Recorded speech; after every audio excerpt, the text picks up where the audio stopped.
Welcome to Module 6 of our course on private lending law in California. Today, we'll explore the licensing landscape, usury law restrictions and exemptions, and required consumer disclosures for private lending. Whether you're a lender, broker, or legal advisor, understanding compliance is essential for operating legally and protecting your clients.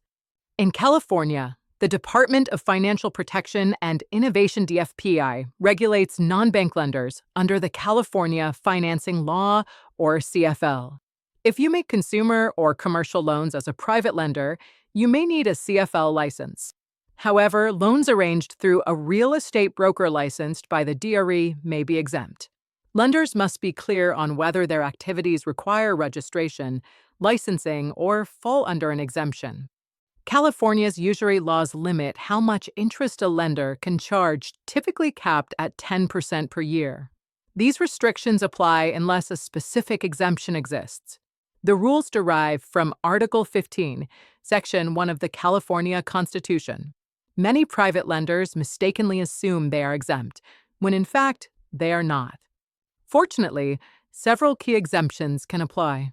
Loans arranged by a DRE-licensed real estate broker are exempt from usury. Loans made by CFL licensees also fall under exemptions. And in some cases, loans made to corporations or for business purposes qualify for further exemptions. It's crucial to identify the right structure and documentation to preserve these protections.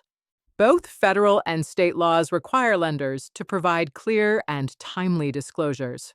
The Truth in Lending Act, or TILA, mandates disclosure of loan terms like APR, payment schedules, and total finance charges.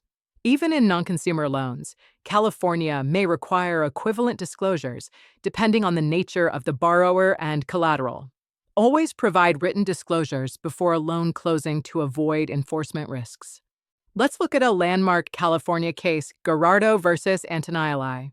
In this case, the California Supreme Court upheld that loans arranged through licensed brokers were exempt from usury limits.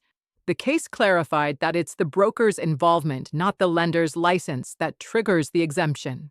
This ruling reinforces the strategic value of broker involvement in structuring private loans. To wrap up, here's some best practices. First, document your licensing status and disclosure processes clearly.